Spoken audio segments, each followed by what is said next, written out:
Об ответственном обращении с животными говорили сегодня в Госсовете Коми. В Комитете по природным ресурсам, природопользованию и экологии прошло рабочее совещание на тему строительства приютов для безнадзорных собак. Речь шла и о внесении изменений в отдельные федеральные законодательные акты. Подробнее расскажет Анастасия Тюрнина. Вопросов о решении проблемы по безнадзорным животным все еще немало. В зале Госсовета не только депутаты, но и все заинтересованные стороны. По видеосвязи подключаются муниципалитеты.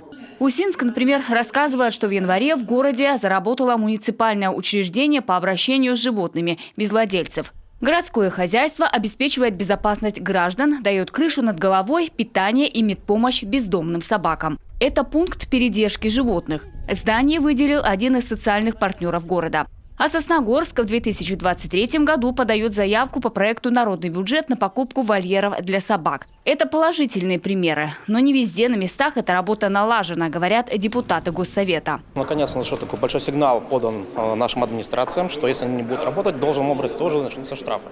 Как раз помимо того, что отдельно у нас будет заниматься прокуратура проверками, скорее всего, мы к этому идем, потому что некоторые у нас муниципалитеты работают как себе на уме, хотя все регуляторы, как раз Минсельхоз, что не отметил, что мы все сделали. Первое, что нужно сделать, говорит Виктор Бетехтин, запретить самовыгул собак. Люди сами виноваты в том, что много собак на улице. А тем, кто не занимается разведением животных, стерилизовать своих питомцев. Все же в селах, по мнению экспертов, решить эту проблему легче. Тем более ведомства предлагают различные варианты выхода из ситуации. У нас практически все домохозяйства на территории сельской местности имеют статус личных подсобных хозяйств и ведут похозяйственную книгу.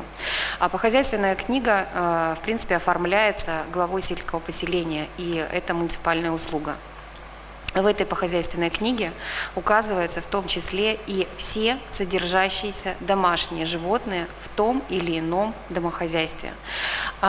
Поставить на учет собачек можно как раз путем выявления и занесения соответствующих данных о этих собаках в похозяйственную книгу.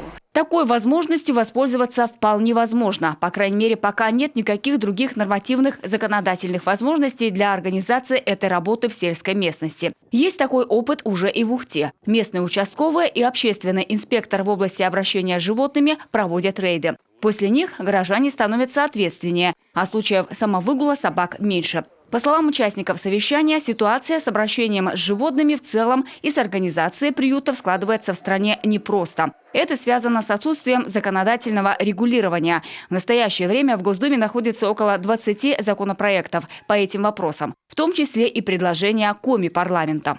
В нашем обращении были обозначены наиболее важные моменты, требующие правового регулирования. В том числе мы снова ставили вопросы о введении обязательной регистрации домашних животных, в первую очередь собак, их владельцами, о внесении изменений в кодекс, административный кодекс Российской Федерации, предусматривающий установление административной ответственности владельцев животных за отсутствие регистрации домашних животных, а также за нарушение правил и требований к содержанию домашних животных.